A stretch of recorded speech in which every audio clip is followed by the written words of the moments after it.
Сургуулийн цайны газар нэгэн шөнийн дотор хамгийн их борлуулалттай болж чадсан жирийн нэгэн лангууны түүх байдаг.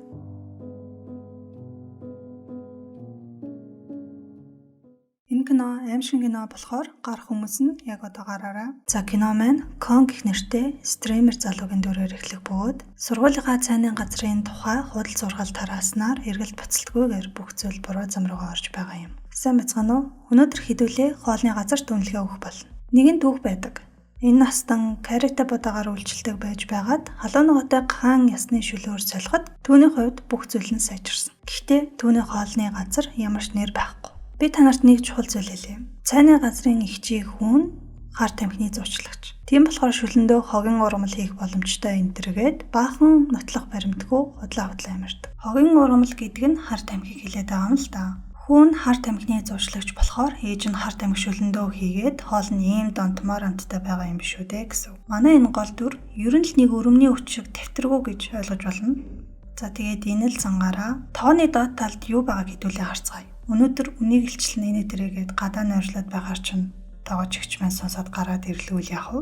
За энд харагдаж байгаа дүр бол сургуулийн сурагчид Жон ихч гэж дуудах бөгөөд цайны газрын эзэн эмэгтэй. Цайны манай газар юу хийгээд байгаа гэж уралхад Кон бантангуудаа харин би таны хоол ямар амттай болох талаар лайв хийж байна. Тоогоон дотор чинь юу байгааг л харчээ гээд тоогоор нь зүглэхэд тоогооч ихч хориглож эхэлв. Энэ үед Кон "Хүүе, та нэг л с ижигтэй байна да.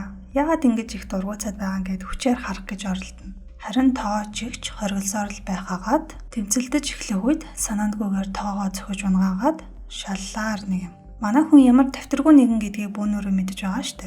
Тиймээс дөрмийн дагуу сэвж эхлэх нь мэдээж. Нохон толгой байна штэ гэж ойрлж эхлэхэд бусад сурагчид түүнд нь сохроор шууд итгэх бөгөөд уцаа гарган бичлэгэж эхэлдэг. Энэ үзэгдлийн төгсгөлийн хэдэн секунд дээр тоогооч ихчийн өрөвдөлтэй харцыг бидэнд маш ойроос харуулснаар дараагийн үзэгдэл рүүгээ шилждэг билээ.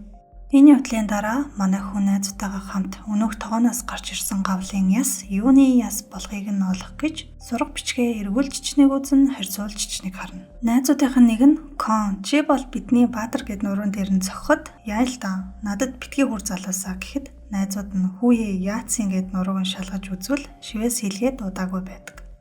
Энэ бол яг манай хүн стрим хийдэг болохоор өөртөө өгсөн тайзны нэр. За яг энэ мөчөөс эхлээд манай хүнд нэгэн үл таних хар уцтай хүн уу харагдаж эхэлдэг. Энэ үед харин тоогооч ихч маань ямархуу байдалтай байгаа вэ гэхээр сошиал орчинд хүүхдүүдэд доромжлуулаад сууж байдаг. Харин Кон маань зөрсөн бүх хүүхдүүд түүнд талархах хэмжээний алартай болсон. Нэгэн удаа хар уцтай хүний араас нь дааж явсаар сургуулийнхаа зааланд бичлэг хийж чамайг сошиал тавина гэд уцаа гаргаж ирэх гэж салгалсаар байтал өнөөх нь алга болчихлгүй яах вэ? Энэ газараасаа шууд л цайны газар руу яваад очдог. "Игчээ, та баригдаад ирэхээрээ миний хойноос хүн хөсөлж намайг сүрдүүлсэн биз дээ" гэж дайрна. Тэнд байгаа зургийг хартаа. Энэ зурган дээр байгаа хүн намайг дагаж байгаа гэдэгт итгэлтэй байна гэхэд тоогооч ихч хүүгийнхээ зургийг бусдад харуулахгүй гэсэндээ зургийг нь өөртөө авч уруу харуулan ингэртээ тэврээд уйлдаг. Энэ бүх зүйлийг харсан тоогооч ихчтэй хамт ажилладаг нэгэн ах тэсгээ болоод "Хөөе хүүхдээ, одоо хангалттай. Жоны хүү сарын өмнө өнгөрсөн. Тэнд оршуулгын зураг байна. Нүдэ нэгээд хараач." Хүүг нь цаазаар авчихсан. Чандарлах хэрэгтэй байхад толгой нь алга болоод одоо хэрн нь олдоогүй байгаа. Тэр хөвшин ямар их завсан бол гэд хүүг зэмлэнэ. Харин өрөөний гадна тоогооч ихч маань хүүгийнхээ зургийг тэрвэрчгсэн уйлж байгаа да.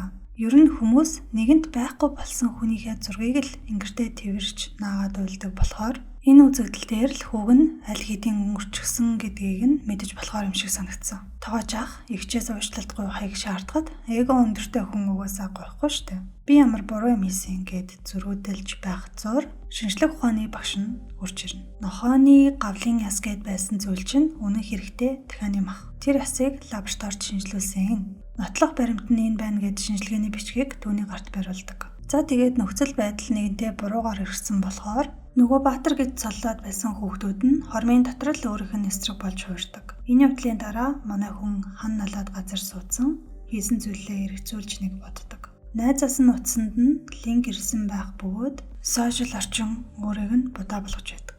Тиймээс ч өөрийнхөө нэр төрийг цэвэрлэхийн тулд юу ч хамаагүй хийж чадхаар хэмжээний харцыг яг одоо бид түүнээс гарч байна. Нэр хүндээ цэвэрлэхийн тулд юу хийхээр шийдсэн бэ гэдгийг дараах 4 зурагнаас харна уу.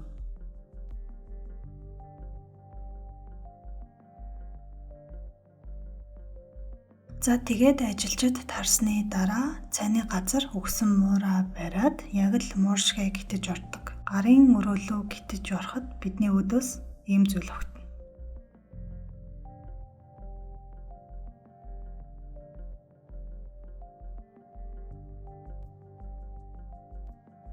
Нотлох баримтгүй болохоор нь хэрэг тохох гэж байсан ч нүднийх нь өмнө нотлох баримт гинэд гараад ирсэн болохоор баримтжуулж авах гээд утсаа гаргаж ирэхэд утас нь гацаад ажилтдаггүй. Үүнтэй зэрэгцэн ар шилэн хүзүүн дээр нь амьсгалах чимээ сонсогдоод эргээд хартал аимшиг гинэ болсон хойно л мэдээж юуж байхгүй тодорхой. Өөр өрөөлөө шагааж явхад гинэт өнөөх харах уцтай хүн дахин гарч ирэх бөгөөд юудэнгээ тайлж харуулдаг. Ямар ч толгой байхгүй нь биднэрт хоёр мэдээлэл өгч байна. Толгойгүй гэхээр хүн бол биш, сүнс гэсэн үг. Хоёрт нь тоож ах, цаазаар ахуулаад толгой нь одоо хэрн олдоогүй гэж ярьж байсан болохоор энэ сүнс тоож гिचийн хүү болж таардаг. Манай хүн айгаад тэндээс цухтаасан ч хэсэг хугацааны дараа заавал үнэнг олж мэднэ гэд дахин нэг нүур тулгаар шийддэг. Дахлын ширээн дээр байх бодолтой зүйлийг задлахад түүний царай ийм болно. Гарч ирсэн муухай зүйлийг та нарт харуулахгүй. Ерөнхийдөө бол өгсөн хүний толгой. Гавлын яс биш, махтайгаа гамд болчихсон толгой. Болчихсон. Буцалчихсан. Миний юу хийх гэж байгааг ойлгож байгаа сте тий.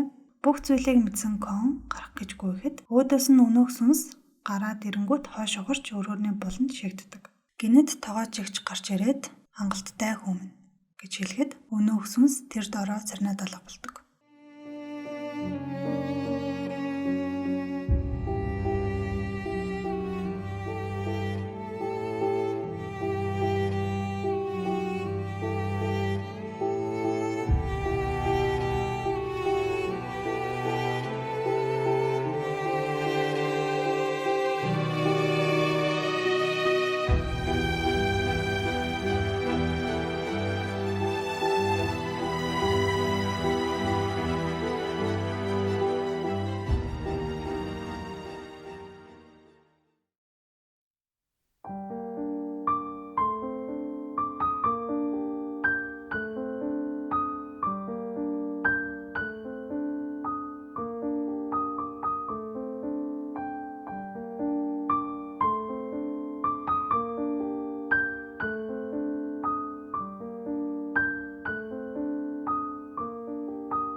За хамгийн эхлээд толгойгүй сүнс, дахлын ширээн дээр байсан бодолтой зүйл, тоогоноос гарч ирсэн бодолтой зүйл. Энэ гурав бол хүйтэнд хамааралтай зүйл гэдгийг бид нар мэдэж авсан. Хүүгийнхэн толгой олдоогүй гэдэг нь худлаа байснаа бүгдээрээ мэдсэн байх. Толгойгоор нь сургуулийнхаа цайны газар шүл гаргаж авдаг байсан болохоор. Киноны ихэнд сурагчдын цуу яриагаар тоогооч гिचийн хүн харт амхины зуучлагч болохоор шүлэндөө харт амх хийгээд ийм амттай байдаг гэсэн зургал нь худлаа байж. За киноны төгсгөлд кон буюу сурагч залуугаар шүл хийснээ хилтгэх хоёр зүйл байсан. Нэг нь түүний хүзүүн дээрх шивээс найзуудынх нь шүлнөөс нь гарч ирсэн. Хоёрт нь цайны газрынх нь бичиг өөрчлөгдсөн байсан. Киноны эхэнд амттай халуун ногоотой гахаан ясны шүл гэсэн бичигтэй байсан бол киноны төгсгөлд амттай халуун ногоотой гавлын ясны шүл болж хувирсан байсан. Киноны дунд хэсэгт кон ганцаараа хан алчсан уцаа бариад юм ярьж байгаа зураглал гардаг да. Манай хүн хийж байгаа зүйлээ буруу гэж бодохгүй, үргэлж зөрүүдлээ тухаарахгүй байсан юм бол биш. Яг энэ үзэгдэл дээр уг нь хийсэн зүйлдээ уучлалт гуйгаад бичлэг хийж байсан юм байна лээ. Гэхдээ сошиал дээр тавиагүй эцэст нь өртөл үлдээсэн. Кино дууссаны дараа энэ үзэгдлийг харуулдаг. За дөрөвт нь гэвэл шүлэндөө хийдэг бодолтой толгой зарчмын хувьд бол дөрдөг цайтай хоёр зүйлээр адилхан. Нэгт нь гэвэл хоёулаа усанд дүрж хандлагдгаараа. Хоёрт нь гэвэл доторх зүйлийг нь гадагшин гаргадгүйгээрээ бас адилхан. Хэрвээ балтгүйгээр нь чанвал хамаг ясан тал тийшээ тарж салаад цайны газартаа үйлчлэх юм бол хүүхдүүдийн идэж буй шүлнөөс нь хүний эд эргэтэн гарч ирээд шууд л шорон явах учраас тэдгээр зүйлийг шүлэндөө тараахгүй тулд болттой чигээр нь чандаг байсан гэж таамаглаж байна. За ингэнгүүт бас махны амттай хэрнээ өөрийнх нь цайны газар дээр амттай халуун ногоотой гахаан ясны шүл гэд бичиг байдаг учраас яс байхгүй бол нэг талаараа сонин штэ. Тэгэхээр ястай гэж харуулахын тулд дахианы мах болон яс давхар хийдэг байсан юм шиг байна лээ. За тавд нь гэвэл тоочигчийн баруун гар киноны туршид үргэлж хар бэлийтэй байгаагаар харуулж байсан. Киноны төгсгөлд баруун гарныхаа болтыг авч харуулдаг бөгөөд тэрэн дээр нь бидний мэдэхгүй зан үеийн тэмдэглэгээ бүхий сорив байсан учраас үргэлж бэлигээр нуудаг байсан байна лээ. Гол дүрийн залуу маань киноны төгсгөлд даавн уутанд хийсэн муураа хизээж нээгэггүй байхад тоочигч үгсэн муур авчирчээ гэж хэлж байхыг бодвол үзэж хардаг ямар нэгэн далтын мэдрэмжтэй л юм шиг байна. За дараагийн ярих хоёр зүйл бол зүгээр л надад төрсэн бодлыг та нартай хуваалцах гэсэн. Psycho MMA яагаад ийм болцсон бол гэд бодсон л доо. Эхэндээ character будаа хийдэг байсан гэхээр эхэндээ бол ухаан санаа нэрүүл сарвал байж байгаад хүүгээ өгсөний дараа гинэт хоолны төрөл нь өөрчлөгдсөн гэхээр хүн өнгөрснөөс болж ухаан санаа нь хэвэн бас болчихсон гэж ойлгосон. Уг нь энэ залууд бүх буруу зүйлийг засах боломж байсан гэж бодож байна. Хамгийн анх тоогоо унахад тэндээс хоёр ширхэг том юм ундаг да. Тэр үед тоочигчийн сэтгэл зүй нэгийг нь нуугаад нэгийг нь нуухгүй орхисон. Харин нуугаагүй зүйл дээр нь л бүгд анхаарлаа хандуулсан нь буруутсан юм шиг. Хүн нуухгүй байна гэдэг чинь угаасаа л тэнд ямар ч асуудал байхгүй гэдгээ мэдж байгаа болохоор л нуухгүй байгаа биз дээ, тий? Харин нуусан зүйл дээр нь хэн ч анхаарлаа хандуулаагүй. Миний бодлоор нууж байна гэдэг чинь тэнд л асуудал байгаа гэсэн үг. Хэрвээ би энэ дүрийн оронд байсан бол тэр нуугаад байгаа зүйлийг нь л хамгийн түрүүнд нээж үзэх байсан. За ингээд бичлэг маань дуслаа. Баяр таа.